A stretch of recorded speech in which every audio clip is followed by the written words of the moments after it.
Bonjour. Passons maintenant pour l'exercice 4 de la série 1. On a ici, au niveau de la première question, on nous demande de montrer que A est un sous-espace vectoriel de R3 et calculer sa dimension. Alors, pour montrer que A est un sous-espace vectoriel, il suffit de trouver des vecteurs dans l'équation pour dire que par définition, il est un sous-espace vectoriel. On a x appartient à A, implique que x est égal à x, y, z, tel que je cherche dans l'équation x, par exemple, est égal à 3y moins 2z. Je reviens vers x, y, z et je remplace x par sa valeur. Ça va me donner 3y moins 2z, y et z. Je factorise par y et par z pour que je trouve des vecteurs. J'ai y facteur. Dans le premier rang, c'est 3. Ici, c'est 1. Puis, c'est 0. Plus z facteur. Dans le premier, on a moins 2. Puis 0, puis 1. Ceci veut dire quoi? Que A est égal à vect, soi-disant ça c'est U1 et ça c'est U2.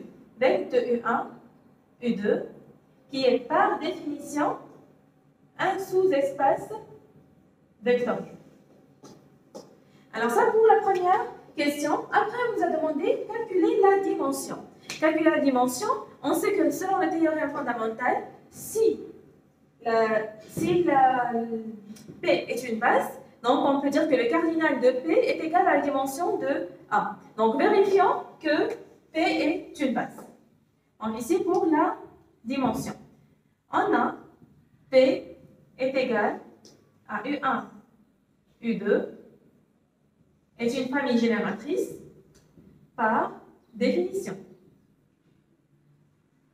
Donc, reste à vérifier qu'elle est libre pour qu'elle forme une base. Donc, pour vérifier si elle est libre, on doit voir, tant qu'on a deux vecteurs, on peut voir que collinéaires. S'ils ne sont pas, les vecteurs ne sont pas collinéaires ou non. Alors ici, il existe un certain alpha qui est différent de 0, tel que alpha U1 est égal à U2. On vérifie. Prenons par exemple alpha est égal à 5.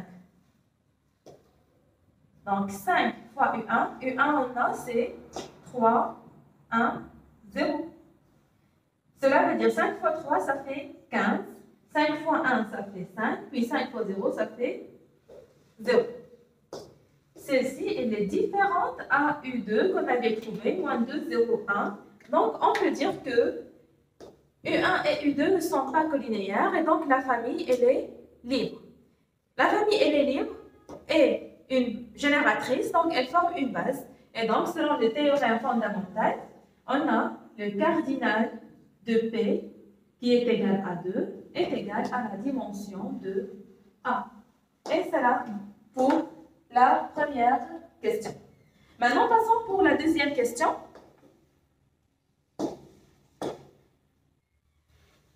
On nous demande de calculer la dimension de B.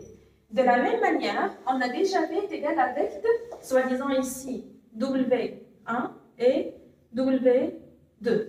Alors, par définition, elle est génératrice. La famille P, elle est génératrice. Reste à vérifier si elle est libre.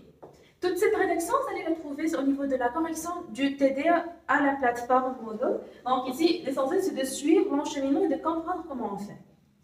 Alors, vect de W1 W2 est une famille génératrice par définition. Donc, reste à vérifier si elle est libre. De la même manière que la question précédente, on va vérifier qu'elle est libre juste par collinéaire pour qu'il s'agit de deux vecteurs uniquement. Alors, on fait toujours, il existe un certain alpha différent de 0, tel que alpha U W1 est égal à W2. Prenons alpha par exemple est égal à 4, d'accord? Donc 4 facteur de 1 moins 1 moins 2, ça nous donne 4 moins 4 moins 8, qui est différente à W2. Donc on peut dire ici que les vecteurs ne sont pas collinéaires, et donc la famille P', elle est libre. Famille libre est génératrice, donc elle forme une base. Alors, d'après le théorème fondamental, le cardinal de P est égal à 2, qui est égal à la dimension de B plutôt, la dimension de D. Passons maintenant pour la question 3. La question 3, on nous demande si les vecteurs moins 7, 1, 5 appartiennent-ils à l'espace B. Alors, il suffit de vérifier si on pose W par exemple, qui est égal moins 7, 1, 5 appartient à B. Alors, pour ce faire, il suffit de voir qu'il existe un certain alpha et bêta appartenant à R, tel que W est égal à alpha W1 plus bêta W2.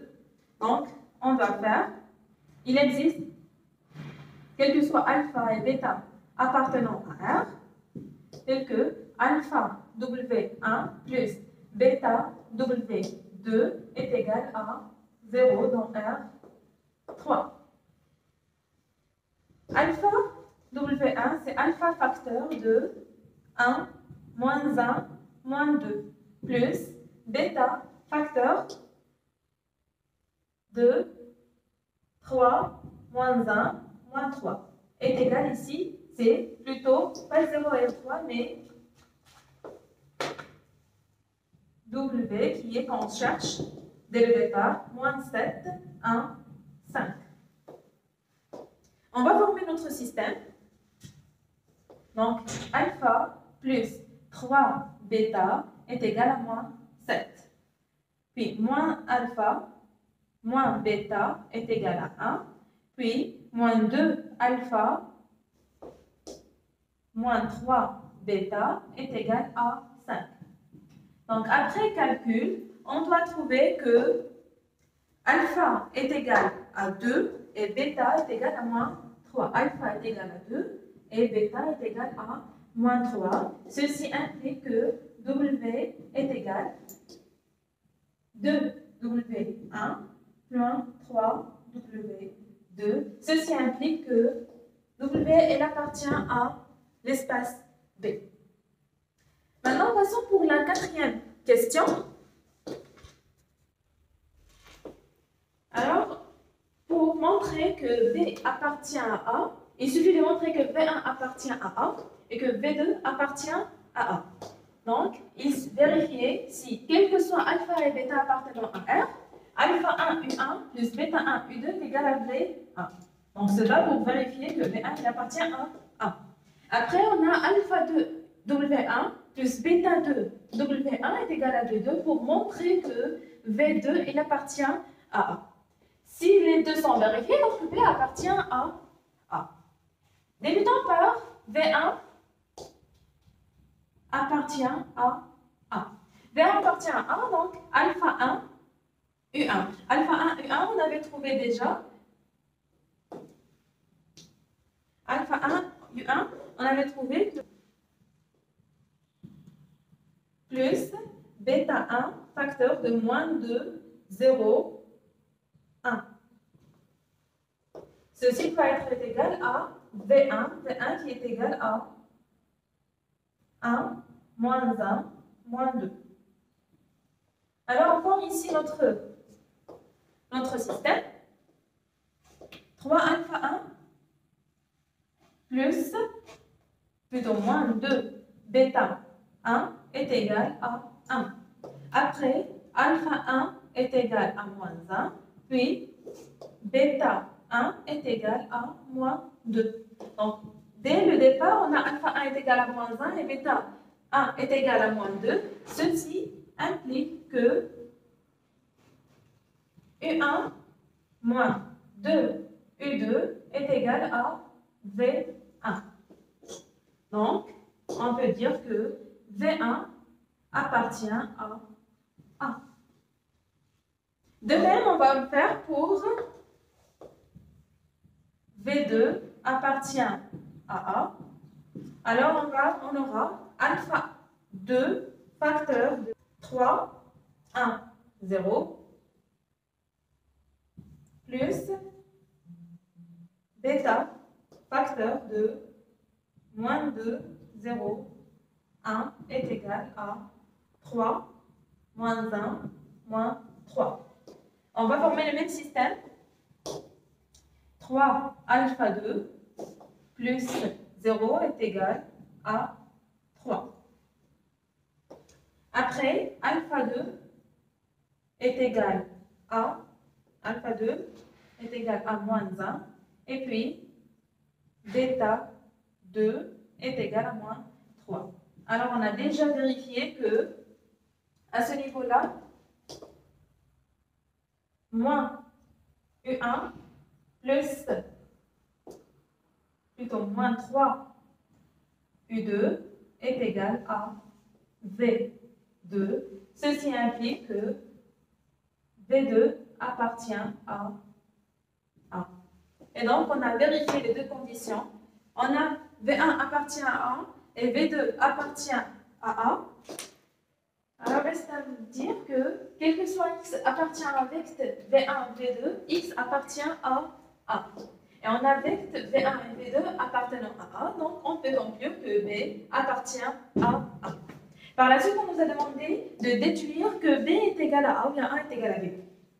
Ici, on a, d'après la question précédente, dimension de A est égale à 2 qui est égale à la dimension de B. Et B appartient à A, donc on peut conclure facilement que A est égal à B. Et voilà pour l'exercice 4.